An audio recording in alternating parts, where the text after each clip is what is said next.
მიშა და ნინო ძველი რადიო დაგიბრუნდით ძალიან საინტერესო თემით, საინტერესო სტუმართან ერთად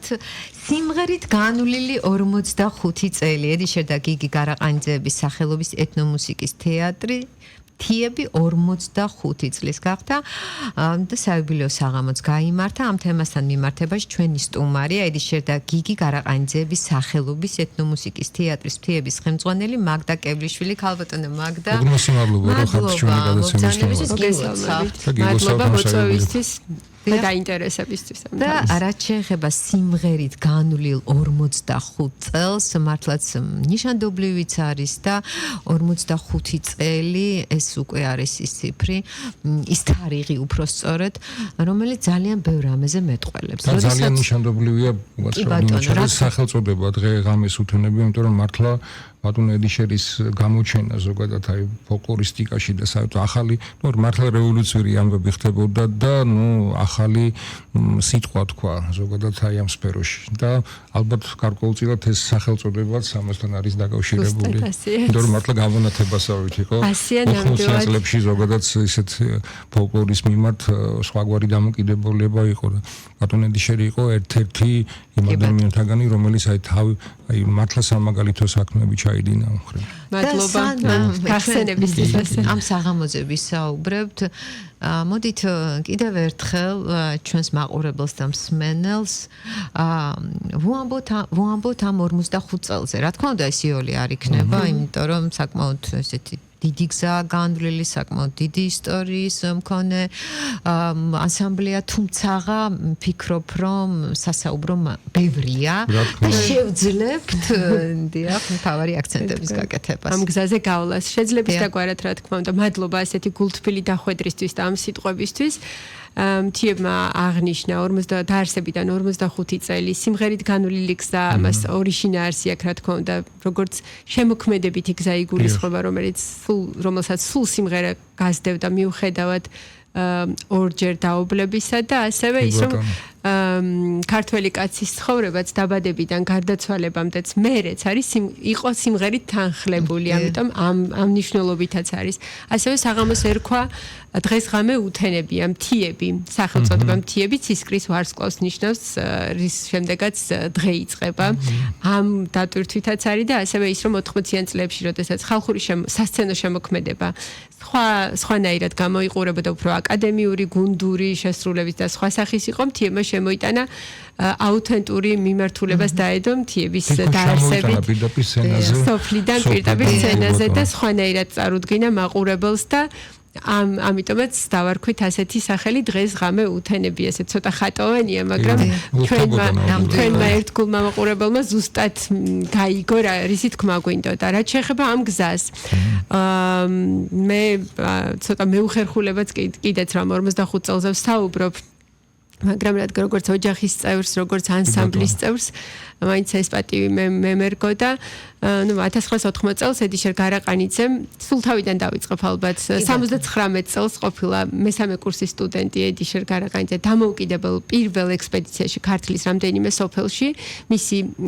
მასწავლებელი ხელმძღვანელი კონსერვატორიაში იყო ბატონი გრიგოლ ჩხიკვაძე და წარუდგენია ეს მასალები და თავად ყოფილა ცოტა მოკრძალებული, იმიტომ იფიქრა რომ ეს არ იყო სათანადო ხალხური სიმღერა და ესე რომ მოусმენია ესე დაფიქრებულს უთქვამს გრიგოლ ჩხიკვაძეს რომ ეს არის ნამდვილი ფოლკლორიო. ეხა ეს შეულამაზებელი ხო შეიძლება ნამდვილი ფოლკლორი, ეხა დაუმუშავებელი ასე ვთქვათ და ეს მისი ინტერვიუდან ვიცი ეს ამბავი მე მოყოლით და სწორედ ეს გახდა იმის საფუძველი, რომ მან იფიქრა და დაიწყო ამაზე მუშაობა და უკვე 80 წელს შემოიკრიბა ბიჭები. სხვათა შორის ნიშანდობლივია ის, რომ მუსიკოსი, პროფესიონალი მხოლოდ თავად ედიშერი გახლდა, დანარჩენები ფიზიკოსები, მათემატიკოსები, სხვა პროფესიის ახალგაზრდები, მეგობრის მეგობრები და აი ესე 12 ბიჭი შემოკრიბა და შეუდგა საქმე. სახელი მოგვიანებით შეირჩა მერაბ თოფურია ამ სახელი სხვადასხვა და ყველას დაავალა რომ მოეტანეთ და მერაბთებურიას თიებმა გაიმარჯვა და შემდგომ უკვე დაიწყეს მუშაობა ედიშერი როგორც მეცნიერი მუშაობდა მიმართულებით იკვლევდა და უკვე პრაქტიკულ განხორციელებას მთიების შედეგად ახორციელებდა სასცენო შემოქმედებაში პირველმა დაამკვიდრა ესეთი თავისუფალი შესრულების მანერა აი როგორ ესეთი აღსაწერია მაგრამ დირიჟორის გარეშე მღერა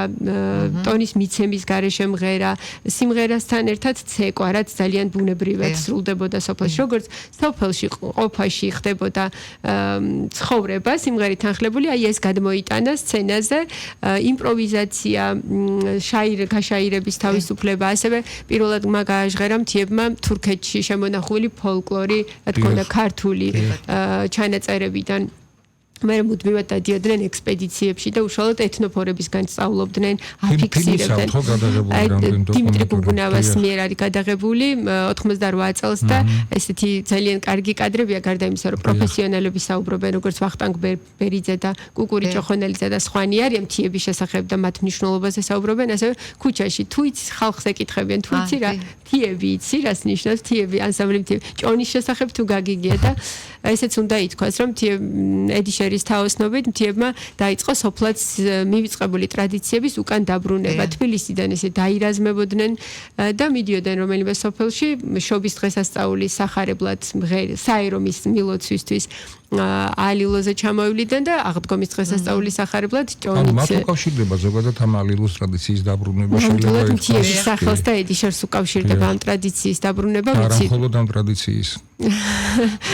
მადლობა ნამდვილად. 45 წლიან გზაზე ყველაზე აქტიურ შემოქმედებით პერიოდად რა პერიოდი შეიძლება ჩაითვალოს? თუ შეიძლება გამოვყოთ. იცით რა, ალბათ მთიების აი უკვე აღიარების პერიოდი, ალბათ 86 წლიდან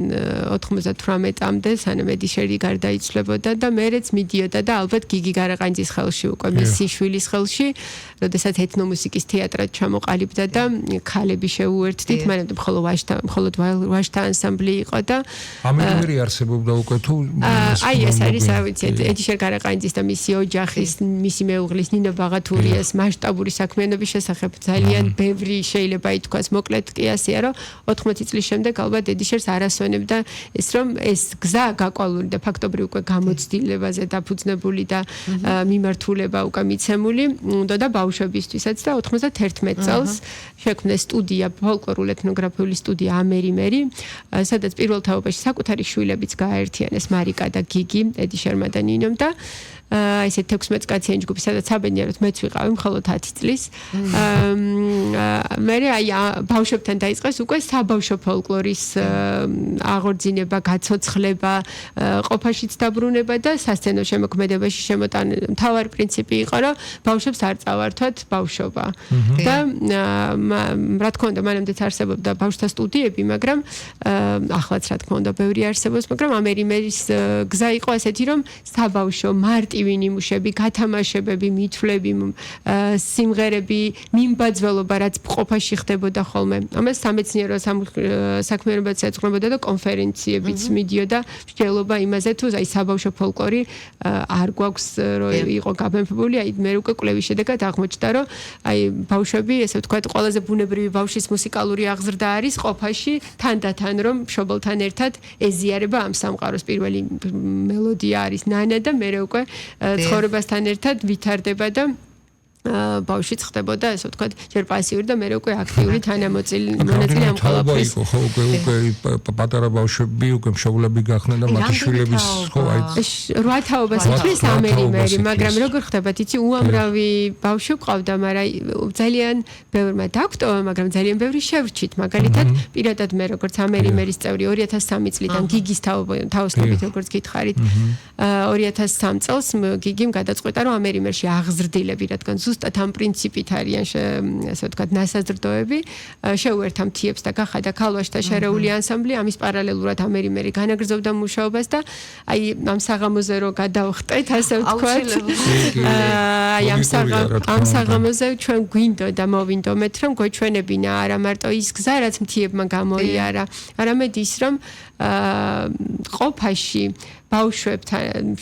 ბავშვები ერთად თან არსებობდნენ და ყველას თავისი როლი და ფუნქცია ჰქონდა და შესაბამისად სამღერით და ჩვენ ვაჩვენეთ შრომის პროცესში როგორ ერთვებოდნენ ბავშვები ცოტა წამხედურობით და მიმბაძველობით ცოტა რაღაც ნების დართვით მშობლებმა ასევე ქალების შრომა ცალკე ვაჩვენეთ მამაკაცების შრომა ცალკე ხინში და დღეობებზე ფერხულში ერთად იდგნენ ხოლმე და ამის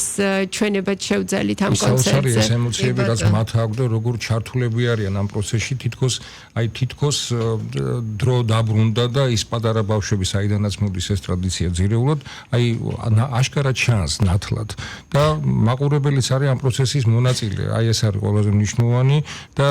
არა მხოლოდ ვიზუალურად და სმენით იგრძნობს ამას არამედ ჩართულია ამ ამბავში და ეს ძალიან მნიშვნელოვანია რომ ეს არის მართლა ფესვებთან დაბრუნება და არა მხოლოდ დაბრუნება არამედ ფესვების გაღვიძება და დავამატებთ რომ ქართული ტრადიციის უწყვეტობა ეს არის ძალიან მნიშვნელოვანი და რა თქმა უნდა თაობათა კავშირი და ისე მინდა ამ საღამოზე გავაკეთოთ აქცენტი, იმიტომ რომ ვისაც ქონდა ბედნიერება ეს ყველაფერი ეხილა, ძალიან კარგი, მაგრამ ნუ ვართ ადამიანები, რომლებიც ვერ დავესწარით ამ საღამოს და აი თვითონ მაყურებლის რეაქცია როგორი იყო, თქვენი მოლოდინი როგორი იყო და ეს ემოცია რო გაგვიზიაროთ, იმიტომ რომ თიებზე ემოციის გარეშე საუბარი წარმოუდგენელია. პირველი იმას ვიტყვი, რომ ამას სამუშაო უძღვა და ჩვენ ძალიან ხანგრძლივი პროცესი დრო დაუთმეთ იმას, რომ აი გვეფიქრა როგორ შეიძლება და აღვენიშნა და რა შეიძლება და უბრალოდ მარტივი კონცერტი ყოფილიყო, მაგრამ აი კონცეფციაზე ვიფიქრეთ და სულ ქონდა ესეთი აქცენტები, რომ არა მხოლოდ ნაცნობ მაყურებელზე ქონოდა გათვლა და გულშემატკივარზე, ვინც ზუსტად გვიცნობს და აი თქვენსავით მიხვდებოდა რა გვინდა და არამედ უცხოზეც, იმიტომ რომ ახალი მასშტაბები გვინდოდა მოგვეც, ამიტომ აი ესე ცოტა დავღეჭეთ კიდეც, ნუ ეს მთლიანობაში 2 საათიანი იყო ღონისძიება, მაგრამ დავიწყეთ ფოიეში გამოფინეთ ძველი აფიშები, რომელიც ასაკი წლებით იყო მიდიოდი. იყო გარე ეკრანი, სადაც მიდიოდა კადრები ჩვენი განვლილი ცხოვრებიდან. მოკლე ვიდეო იყო, მაგრამ მაინც ბევრი მსმთქმელი. უშუალოდ საღამოზე წამყვანი არ გვყავდა და ისე დავამონტაჟეთ მასალებით საბედნიეროდ ძალიან ბევრი გვაქვს ვიდეო მასალა, აუდიო მასალა, უნიკალური არქივი გვაქვს ედიშერ გარაყანიძის 18 გადაცემა სიმღერით უკაცრავად თავროდან ჩამოღებული სიმღერები, რომელიც პირველი არხის მეშვეობით გადიოდა რადიო ეთერი ნანა გარსევანიშვილთან გადიოდა ერთად მიყავდა და ეს არის აი სალექციო კურსია მართლა და მისი ხმა აქედან გამოვიყენეთ ისე შევამცირეთ რა თქმა უნდა და დავჭერით რომ მთხრობელისთვის იყო ეს საინფორმაციო ანუ არავინ ფიზიკურად არ იყო წამყვანი ედიშერი თავადყობოდა თან კადრებით შემდეგ და ისე მივყავით რომ ედიშერის ეპოქა დავარქვით როგორ დაიწყო როგორ ჩაუდო საფუძველი ამ ანსამბლის დაარსება შემდეგ როგორ განვითარდა ექსპედიციებს რა მნიშვნელობა ჰქონდა მე ედიშერი როგორც ასე ვთქვათ დამფიქსირებელი და ხალხში და ყველაზე მთავარი სლოგანი დაუბრუნოთ ხალხს ის რაც მათგან ავიღეთ ალილოს და ჭონის ტრადიციის ყოფაში და როგორი საინტერესო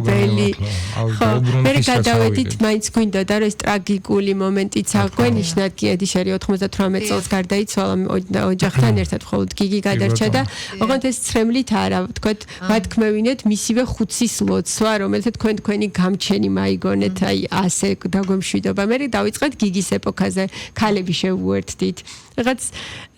ის იყო მხატვრულიც იყო და გიგის ეპოქაც ისე დავასრულეთ რომ დაალავთქვით ეს თუშური წლის თავზე სათქმელი ასევე სამგლოვია რომ არა ძალიან მუხტიანია და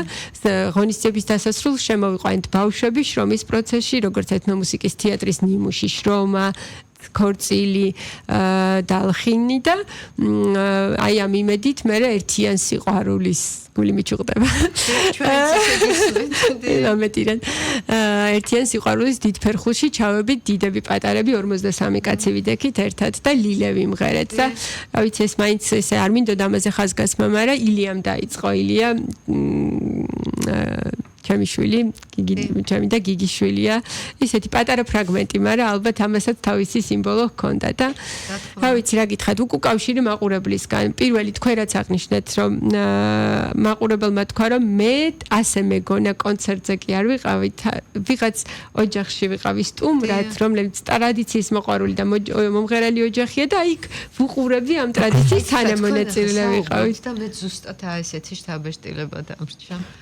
თან ამ მომენტია ცოტა ძალიან დიდი სევდა, როდესაც ამ ადამიანებზე საუბრობ, ყველა მიცი ჩვენ მსმენელმაც, მაგრამ აი ის რაც მოხდა აი ამ საღამოზე, აი რაც თქვენ ბრძანეთ, აი თქვენი ემოციები და თქვენი ცრემლების ახლაც ხო მეტყველებს და ჩვენიც. მეტყველებს იმაზე, რომ ანუ ეს საქმე არ იკარგება და ამ ბავშვების სიმრავლე, ამ ბავშვების გულწრფელობა და მე დარწმუნებული ვარ, რომ წლების შემდეგ ამ ბავშვებიც იგივეს გაიმეორებენ და უფრო სხვანაირად, მაგრამ მაინც აი ძირი და საფუძველი მაინც ეს იქნება. ისევე როგორც ხემ უნდა მუდმივად ხო ახალი კლორტები ამოდის და არაფერი ძველი არ არის, მაგრამ დიდი ის ფესვები, რაც აი ბატონო ედიშენმა თავისი საქმიანობით ჩაუყარა საფუძველის გაგრძელდება და ამის დამასწრებელი იყო ეს საღამოც. ტრადიცია გრძელდება და მაინტერესებს რაც შეეხება რეპერტუარს, რამე ცვლილებებს გეგმავთ თუ არა, სიახლეები იქნება თუ არა, იმიტომ რომ დარწმუნებული ვარ 45 წელმა ხო განვლოდა, კიდევ 45 წელი გაიგოს და ერთმა ინევოს ღმერთ. ხო აი აქ კი ერთი ინტერვიუშიც თქვი რომ გიგიმ აღმოაჩინა ერთ დღესაც ესე რომ მამა ჩემო ისე გააკეთაო რომ ამერიმერი შექმნითო გამოდისო რომ მთიებს უეყოლება საზრდო. ანუ მთიები სულ იარსებებსო და ეს ამერიმერი თუ იარსებებს, ესე იგი მთიებიც, იმიტომ რომ მართლაც ესა ეხა ამ სცენაზე ვიდექით, ნუ ჩვენ როგორც თქვით 2003 წელს შეერთებული მე გიგის დანატოვარი ამერიმერის წევრებიც იყვნენ შემოგვიერთეთ უკვე გაიზარდნენ 24 წლის ახალგაზრდები, მათ შორის ისინი ვინც გიგის არ იცნობდნენ, მაგრამ მათ კვალზე გაზრდილები და აი კიდე ეს ცალკე ბედნიერება იყო, რომ აი ამერიმერის ბავშვებს შორის იყვნენ ჩვენი შვილები მარტო ილია ვახსენე და ასევე მთიების წევრების შვილები და ნამდვილად ბუნებრივად ვაჩვენეთ ის ახლა ერთ-ერთი იყო დარასელიების ოჯახი, სამი ბიჭი ყავს, მანუ დარასელიას მთიების წევრს და სამივე ამერიმერის წევრია და გარდა იმისა რომ შრომაშიც წაეშველა მამაშვილი თითქოს ერთმანეთს და სიმღერაშიც მე იცეკვეს ერთად და ისეთი ბუნებრივია კადრებიც რომ ნახე რომ ცოტა ეშლება ბავშვს მე გახედავს მამას ასწორებს და ყოფაში სწორედ ასე იყო და ანუ მე იმას ვამბობ რომ ჩვენ რა თქმა ეს მონახაზი კონცერტის ქონდა, მაგრამ ისეთი იმპროვიზირებული იყო, რომ ნამდვილად ასე იყო სცენაზეც, რომ ნამდვილად მამამშვილმა გაითა, ასე ვთქვათ, იქ შეასწორა და დახვეწა ცეკვა და კონცერტის ბოლოს ისე გამოგვივიდა ვიბერი მშელთ რითი დაგვემთავრებინა და ну მთიების შემოქმედება მართლა ისეთია მრავალპროფილურია აქვს თავისი გზა და თავისი სიტყვა ნათქვამი და გააგრძელებს ამ გზას რა თქმა უნდა და ასევე უცხოეთთან ურთიერთობა ბატონი ედიშერიდან გამომდინარე და ინგლისელებთან იყო სამეფო რაღაც სამეფო თეატრის კონსულტანტი იყო კომპოზიტორული მიმართულებით ხო და ერთ-ერთი სიმღერა თიების იმს ვეძახით და უფრო საყვალპურო სამღერია ჩვენ შინაურობაში მღერით ხოლმე მაგრამ ეს ჯაბასის მერე გადავწყვიტოთ რომ მაინც გვემღერა და იქ არის ერთი სიტყვა რომელიც ასეთია ერთი კაცის დათესილს გაუხარია ედიშერი გულისხმება და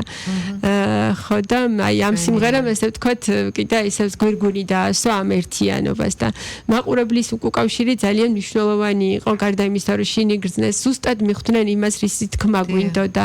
აი რაც შრომა ჩავდეთ საბედნიეროდ სწორად მიიღო ჩვენმა მაყურებელმა უცხოებმაც პირველად ვინც იყვნენ მათი კომენტარიც და ესე ვთქვათ შეფასებაც ძალიან ღირებულია ჩვენთვის რომ სწორად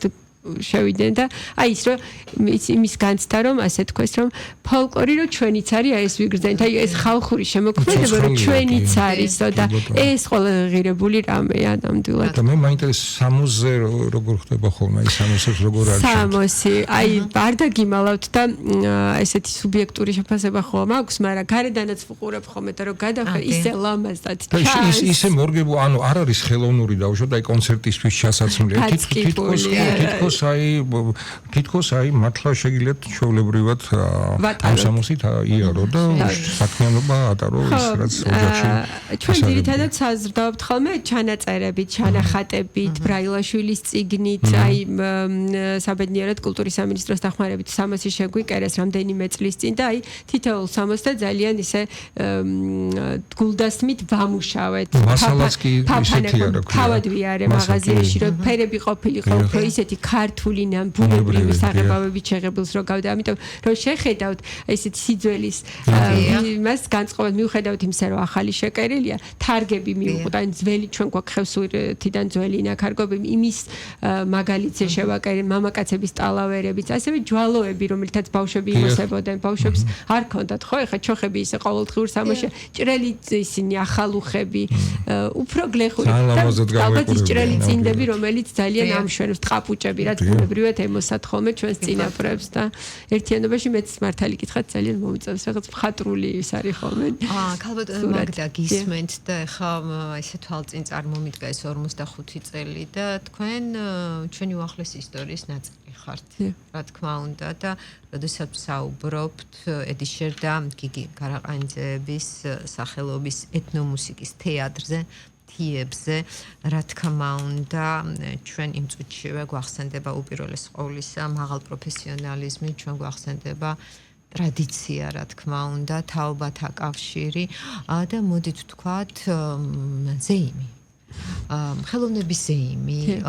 და ყველაფერი არის შერწყმული, ქვია თეატრი, ანუ როდესაც ყველაფერი ერთად არის, თქვენი საუბრეთ იმაზე და ვინც არის ის და არ ამგონია, ეხლა ვინმე ეს არ იცოდეს, ყოველ შემთხვევაში აქ არის ყველაფერი, აქ არის სიმღერა, აქ არის ცეკვა, აქ არის ქართული ტრადიცია და ფაქტიურად თეატრალიზირებული საღამო შედგა. და კიდევ ერთი რამ მაინტერესებს, ვინცაც გაუჩნდება სურვილი, დავუშვათ გახდეს მთიების წევრი. და მე ვფიქრობ, რომ ძალიან ბევრი მსურველი იქნება.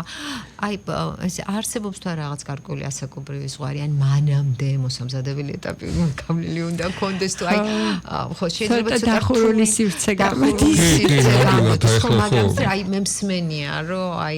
სიამოვნებით გავხდებოდი მთიების წევრი. მთიები წესით ესეთ ადგინდა რომ არ ვიღებთ ხო წევრებს, მაგრამ ამერიმერიღია. ამერიმერიღია. ჩვენ ყავს საბედნიეროდ, ანუ ვიღებთ ბავშვებს 6 წლიდან. ეხა ის ჯგუფი უკვე ფორმირებულია ამერიმერის სახელით, ვინც იდგა დღეს 5 ივნის სცენაზე. 15 წლამდე ახალგაზრდა ბავშვები არიან, 10-დან 15 წლამდე ჯგუფი არის, რომელიც უკვე რამდენიმე წელია მუშაობს, მათ უკვე აქვთ შემოქმედებითი სიტყვანათქვამი, მარჯანიშვილის თეატრში ქონდათ რაღაც მითოლოგიური წარმოდგენა, რაღაც გამოცდილებებიც აქვს და მანდაც ცოტა ვერიდებით ახალი წევრი შეერება, მაგრამ ყავს პატარები. 6 წლიდან 9 წლამდე უსაყვარლესები, ჭიჭლიპუტებს ვეძახით რა ვიცი ესე. უსაყვარ ბაჭაჭყანები და მათ თუ ვინმეს უნდა რომ შემოიყვანოს თავისი ღია ვართ ასე ვთქვათ და ჩვენ ვართ ლურჯი მონასტრის სივრცეში, ეზაში კულტურის სახლში, მამა დავით ჩარაშენძის დამსახურებით, უწმინდესის ლოცვა კურთხევით 2007 წლიდან აქ ვართ დავანებული და ეს კიდე სხვა მნიშვნელობის არის. ხო, კერა, საგანმანათლებლო კერა ტაძრის წიაღში და ჩვენთვის კიდე ისეთი მადლიანი სივრცე, რა ვიცი, შეუცვლელი. შეუძლიათ ბავშვები მოიყვანონ, მეცადინეობთ და საჭიროების შემთხვევაში მთიები ამერიმერი სოციალურ ქსელში ადვილად მოიძებნება, ღია ვართ და სიხარული და მთიების მეგობრობა კი ყველა შეუძლია და ამ წიაღში თავის მოაზრება. ჩვენ გვაქვს, რა ვიცი, ახლა ახლო მომავალში ესეთ ღია ღონისძიებას გეგმავთ ბავშვებთან ერთად და ეს არ არის არც დაფინანსებული, არც ესე ჩვენი ინიციირებული, ჩვენი რესურსით გაკეთებული. გვინდა ჩვენ რადგან ვართ ვერის პარკის მიმდებარე ტერიტორიაზე, საანგარიშო ესე ვთქვათ სეზონის სასწავლო წლის დახურვისთან დაკავშირებით ყველა ამერიმერის წევრის სუპატარების და დიდების გვინდა რომ იქვე პარკში გავედეთ და მოვაწყოთ უბრალოდ ღია ღონისძიება და არა კონცერტი. არამედ გვინდა რომ ესეთი რამე გავაკეთოთ, რომ ჩვენ ვიცეკვებთ და ვინც შემოგვერდა ვაცეკვოთ ისინიც და ჩავთოთ ფერხულებში, გავაზიაროთ, ვითამაშებთ ასევე ქართულ დასწლება თავი. მართლა კონცერტიდან მთიები თითქოს ხო, კონცერტია, მაგრამ ანუ სხვანაირი კონცერტია, ეს სიტყვასაც ვერ პოვება შეიძლება თანამონაწილეობა ხდება. ანუ ეს არის გაცოცხლება არა თეატრალურად მხოლოდ, არამედ შინაარსობრივად შიგნიდან და ძალიან გულწრფელად. ძალიან დიდი მადლობა. უსასრულოდ შეიძლება მთიებზე საუბარი, თუმცა ჩვენი საეთერო დრო იწურება. მადლობა რომ მობრძანდით და დიდი მადლობა თქვენამ. გასაგებებს გისურვებთ და დარწმუნებული ვარ რომ ეს გაგრძელდება წლები და წლები. კიდევ 45 წელი მინიმუმ. მადლობა დიდი. ჩვენი სტუმარი იყო ედიშე და გიგი გარაყანიძეების სახელობის ეთნომუსიკის თეატრის მთიების ხელმძღვანელი მაგდა კევლიშვილი მთიები 45 წლის შესრულდა. მადლობა დროებით. მადლობა დროებით.